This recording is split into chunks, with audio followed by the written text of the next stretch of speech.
or I live in a nice place up in Albany, New York, or I live on the outskirts of Seattle. It's not my problem. They're wrong. It is their problem.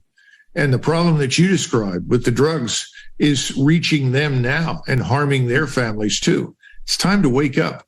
But we're not going to get much action out of the people that are in the Senate and the House who are ultimately responding to donors. Every single state is a border state, in my opinion, right now, based on what we're dealing with, whether it be people or drugs or whatever it is, right? Two quick questions, then I'll leave you today. You see wokeness everywhere. I mean, in the Netherlands, I just saw Miss Netherlands was actually Mr. Netherlands. I guess I'm a little confused at why this is happening all over the world. But what's concerning to me is that we hear, and you would know this more than I would, that it's happening inside of our military. And that scares the hell out of me personally. Well, the military is the first place the left wants to go to render it largely innocuous and incapable. And I think they're doing a very fine job of it. The military is separate from society for a reason. It has to adhere to a standard of behavior and discipline that is much different from what is expected in the civilian workplace. What has happened over the last 30, 40 years is an attempt to make the civilian workplace and the military place of duty the same. When you do that, you destroy the military. And I think the left is comfortable with that. There's also the misguided notion that if you throw enough money at something, you can buy defense. Well, you know, war is always a matter of flesh and blood. It's also a matter of organization, leadership, training, discipline, because you're asking large numbers of people to stand up and effectively be shot at. That takes a certain degree, not just of moral and physical courage, but discipline. That's the kind of discipline that, frankly, no longer exists in most of the U.S. military, because we're catering to all of these strange aberrations of people that want to be recognized. You know, exceptions don't make rules, but with the left, exceptions make the rules. You know, they'll point to one woman who is the Jim Thorpe of the female species and say, see, she can do everything. Therefore, women should be everywhere. This is the sort of stupidity that gets you into trouble and leaves you with a military organization that's in shambles. I think it is in shambles right now. And of course, as I tell people, there are 44 4-stars on active duty right now. You got to stop and think about that. 44 4-stars for what? 1.1 million. Now, in 1943 and 44, when we had 12.2 million under arms, we only had 7 4-stars. Yet we managed our way through the Second World War very successfully. What are we doing with 44 4-stars? Anyone with any experience in business would look at that and say, that's useless, corrupt overhead. Get rid of it. Cut it immediately. That's part of the problem. The military itself is being corrupted by the same kinds of influences. So at some point, one of two things will happen. We will send the military somewhere and it's going to be defeated. Not defeated over many years, very slowly, as we've seen in Vietnam and subsequently since 2001. We're talking about battlefield defeat that costs us thousands of casualties. That's one way to change things. The other thing is to come in, get control of the government, and then the person who's the commander-in-chief takes harsh measures and applies them, which means that you simply clean out the senior ranks.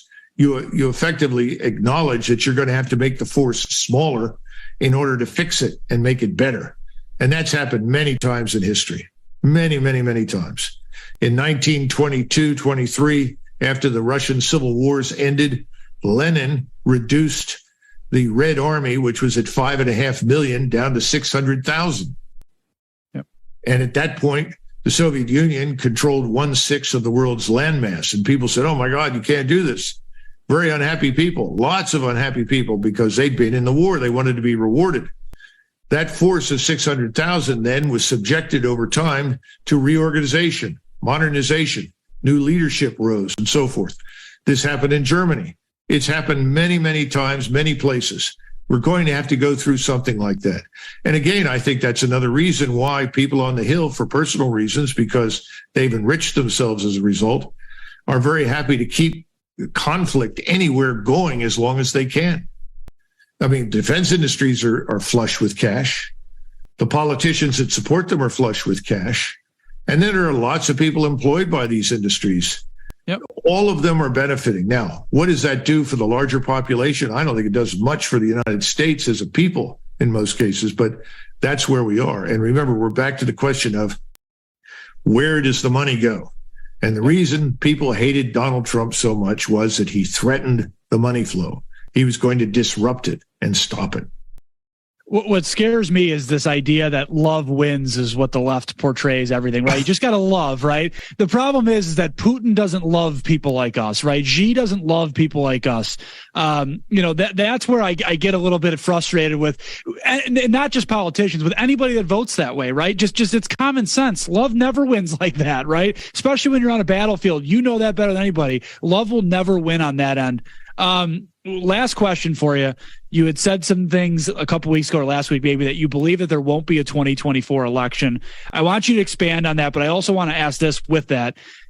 Donald Trump is dominating the polls. I know they're early, but he is dominating the polls for the Republican primary.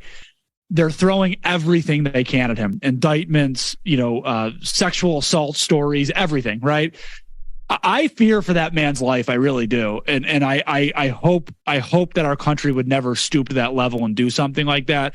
I fear for Donald Trump's life because I think they will do anything that they can right now to get rid of him. Well, I think that's true, and they're doing it. At the same time, I think the engines are revving up to go after Robert F. Kennedy. He is now also a target. And that's going to become more the case in the weeks and months ahead as it becomes clear that, quite frankly, he's preferred by almost everybody in the Democratic Party over the people that would otherwise end up there. He's a real person. Yeah.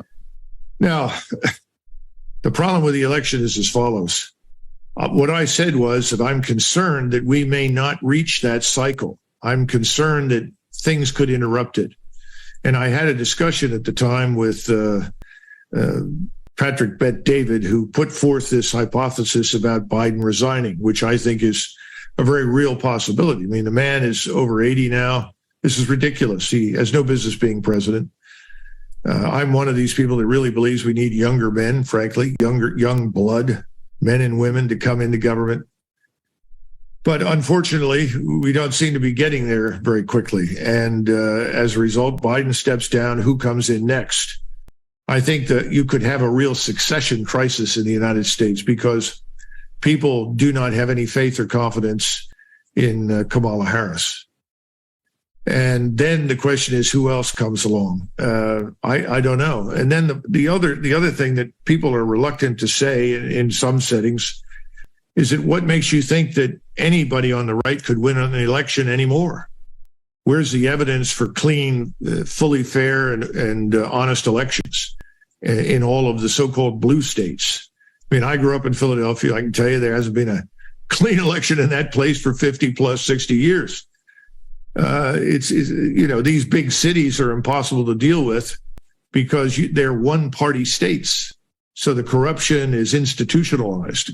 So how can you have an election and win it? I don't know.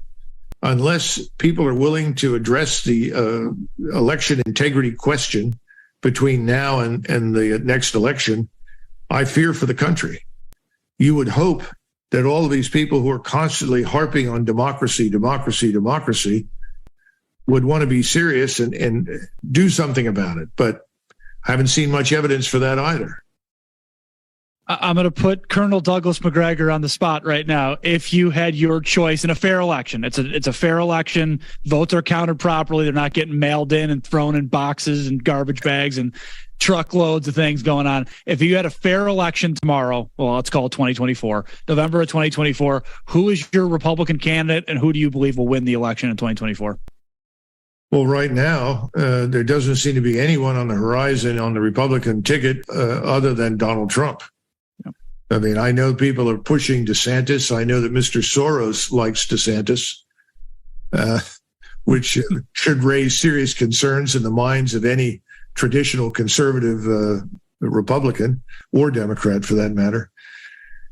So I suppose it would be Donald Trump. And that's why I agree with you. I'm very concerned about his security and his survival as well.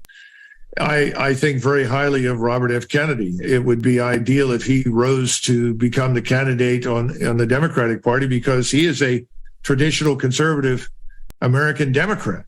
Yep. He's the sort of person I grew up with when I was a young man in Philadelphia, and all of my neighbors were Democrats.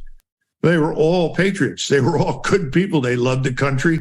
They went to Vietnam and fought. They did everything that they were asked to do. So, my personal preference would be for a new party. And somebody said, Doug, you don't want a third party. You want a party other than the uniparty.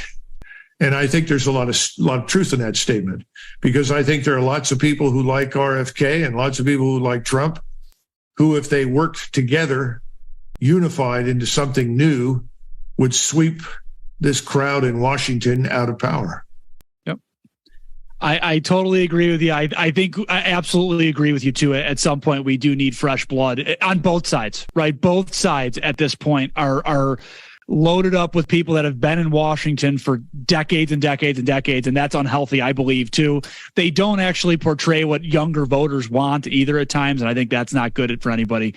Colonel Douglas McGregor. Can I say one last thing? Yeah. I don't know if you follow him, but Nassim Taleb is one of my favorite people. And Nassim Taleb spoke recently and talked about the use of monetary policy to solve serious economic problems and why that has no chance of working. And I think he's right. Yep. He also points to the disconnect. On the one hand, rising interest rates. On the other hand, no reduction in quantitative easing. In other words, we're continuing to print money at will. Yep. These things cannot go on forever. And now we have de-dollarization. We're looking at the BRICS plus 40 at the moment, who are signing on to go to a new currency that is pegged to gold. Gold to fiat currency which is what we use, is sort of like garlic to a vampire in a bad horror movie. Yep. The point is, there are too many things lurking out there that could bring down everything suddenly. Yep. You had the Ukraine war, Ukraine collapses.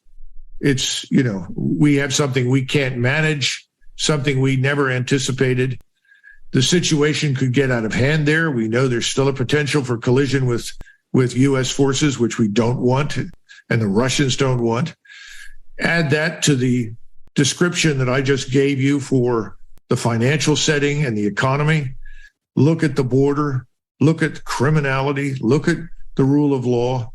Frankly, I can't imagine why anyone would want to be president at all. There's no good news there. And whoever becomes president will have to face the American people and say to them what Churchill told the British in 1940, I have nothing to offer you but blood, sweat, and tears. Because that's where we're headed. Yeah, I think for me, the reason that I'm a Donald Trump voter, and I'll be the first to admit that, is because his messaging fit for me, right? Somebody that loves their country, that cares about their country. I feel a serious lack in that over the last 2.5 years. Every move we make as a nation right now doesn't show that we love our country and our citizens. We love everybody else's citizens and countries, right? Putting billions of dollars in Ukraine right now while we have an open border and hundreds of thousands of people dying from fentanyl overdose and drug overdose, that's not America first to me. And that's why I love that movement. I will believe in that movement. I hope that movement continues well after Donald Trump is around. But I think you said it perfectly before about, these people follow the money. Money does not show that you love your country. Money shows that you're greedy. And I think that's where we're at right now. Michael, I can't argue with you. I appreciate Colonel Douglas McGregor. Spent almost an hour with us. I really appreciate your time. I hope to do this again sometime. A lot of great knowledge today. Okay. Super, my friend. God bless. I appreciate it. Thanks so much.